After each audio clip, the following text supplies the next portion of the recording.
Hi everyone, my name is Alyssa. I read and welcome to another video, and in this video we're going to talk about the 24 books I would like to read in 2024. For 2024, I'm going to be really working on my physical TBR, but I thought it'd be kind of nice and cool to allow myself to add more books every year to my TBR. I don't have to physically go and get them, but just add them to my TBR and say, I want to read these books. So I went back, I looked at the New York bestsellers list, I looked at some favorite authors that I'm interested in, and I compiled this list. So I do have some physical books that I got for Christmas that I'll be adding to this list, but there's a bunch of other books that I'm just interested in reading. Sounds like something I would like, and I'm adding it to my TBR. So let's go through the physical books first. So I have a total of 6 books here. We're first gonna go through the Ali Hazelwood that I got for Christmas. I'm super excited about.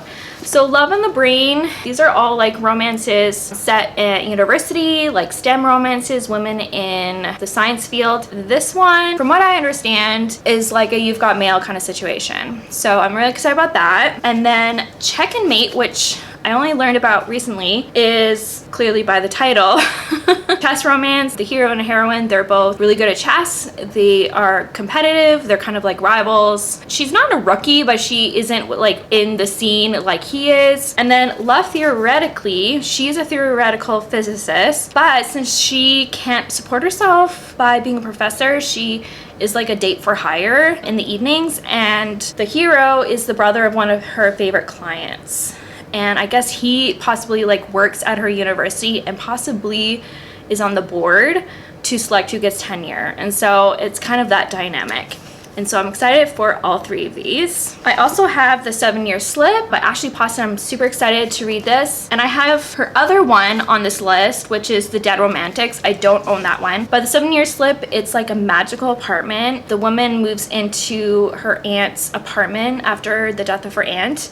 And there's this magical thing where it slips back like 7 years in time, and so there's a guy from 7 years ago who lived in this apartment, and it's their romance. So it's kind of like The Lake House. I kind of get that vibe, so I'm super excited about this. And then The Dead Romantics, it's about a woman who's in publishing. I think she's a ghostwriter. Her father passes, so she goes back home to kind of settle affairs, and then her editor, who is kind of rude and brutish and stuff, comes back as a ghost while she's away burying her father. So I guess like her thing is she can see ghosts, and then he's a ghost, but it's their romance. I've never read a ghost romance before. Well, actually that's not true. I've read one and I didn't really like it, so I don't know how this is gonna go, but I trust Ashley Poston. I remember reading Geekerella many moons ago and loving it, so I'm excited to get to her books. I also have Icebreaker by Hannah Grace. This has been blowing up everywhere.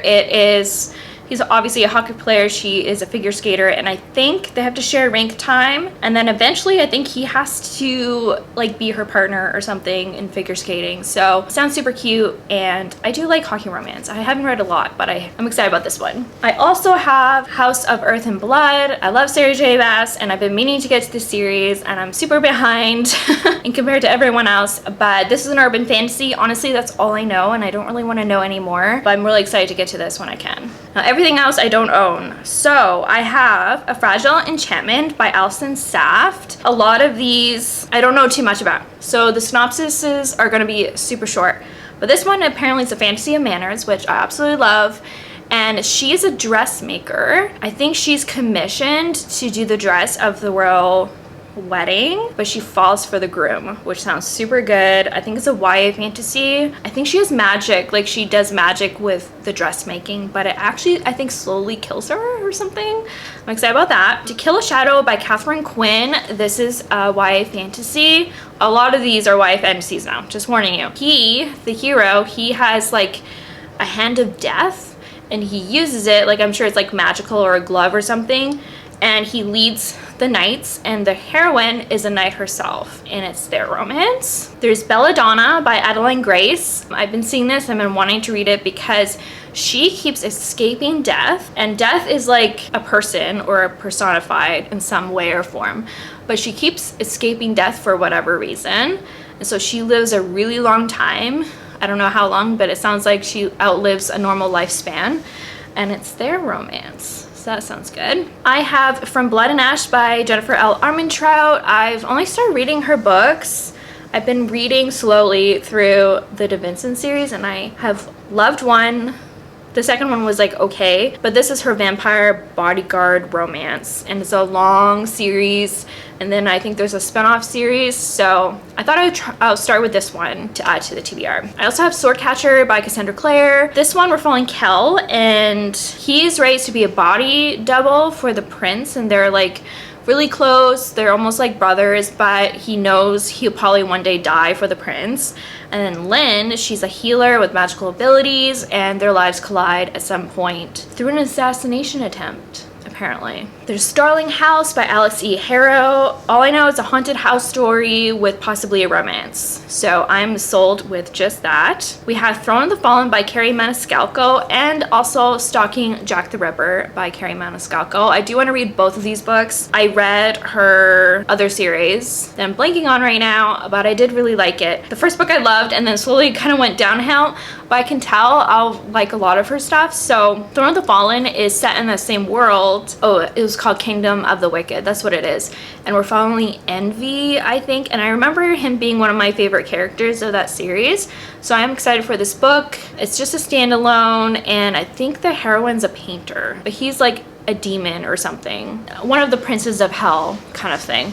So yeah, it's his story. And then Stalking Jack the Ripper, it is a historical fantasy, I think, or just maybe a historical fiction. I can't remember, but it's like a mystery, and it's set in Victorian time, that kind of vibe, totally up my alley. I have The Hurricane Wars by Thea Guanzin. This one, the heroine has light magic and the hero has dark magic, and he's also the emperor's heir, and it's a war. So I think she's on one side and he's on the other, and actually I think his father, the emperor, has like conquered her country and is ruling the country and oppressing the people kind of thing. So yeah, sounds good to me. Next we have Tress of the Emerald Sea and Yumi and the Nightmare Painter, both by Brandon Sanderson. These are his like special projects in the Cosmere world. I have not read Brandon Sanderson. I've been meaning to read Mistborn, but I've heard amazing things about the Tress one specifically, and it sounds like something I would like. She goes on like a quest to save her best friend, possible lover, and it's her like journey story, and I've heard really good things about it.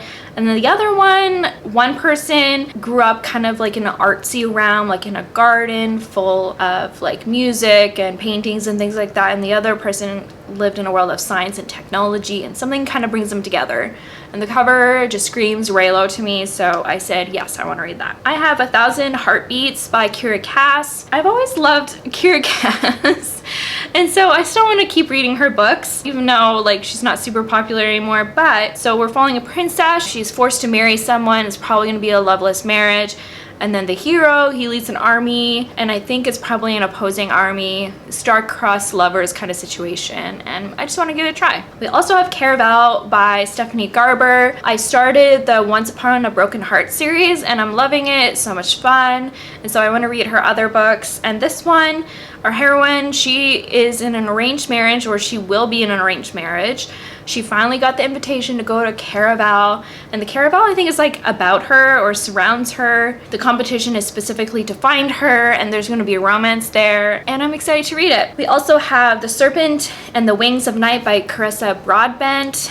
This one, it's a vampire story. So our heroine, she is a human and she's been raised by vampires, and there's a competition, and she teams up with a rival vampire, possibly. Sounds amazing. The Scarlet Veil by Shelby Morin. This is the same author as Serpent and Dove, and apparently set in the same world, but more vampires. Our heroine, she wants to become a huntswoman, and she's engaged to someone who runs or leads the huntsmen. And so she's like the first huntswoman ever, and he's surprised that she wants to be a huntswoman, but she does. And then there's mysterious deaths where people's blood is being drained, and so she's like solving this mystery, and she does like confront with the vampires, but they have no lure about them. Sounds fun. I have This Woven Kingdom by Tahara Mafi. This is her fantasy. I remember loving Shatter Me, like the first 3 books. I didn't continue, but they were just this fun, dramatic soap opera of time. So I really want to read this one too.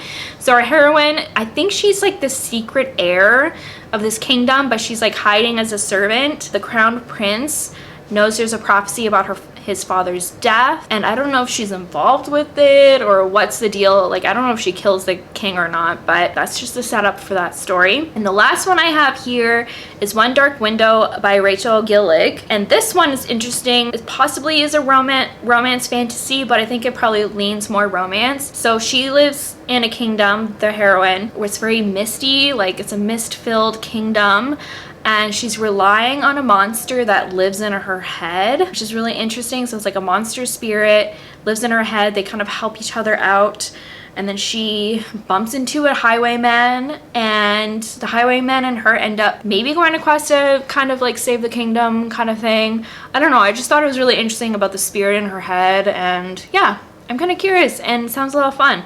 So those are all the books that I want to add to my TBR. I'll be doing that soon on my Goodreads. And so I would love to know if you've read any of these books. Do you recommend them? Are they any good? Are they bad? Let me know. I'd love to know if there's any books you're adding to your TBR for 2024. Leave that all down below. I'd love to know. If you like this video, please give it a thumbs up. Please subscribe. If you have not done so, you can follow me on Goodreads and Instagram. And you know what? I want you to keep reading. Bye.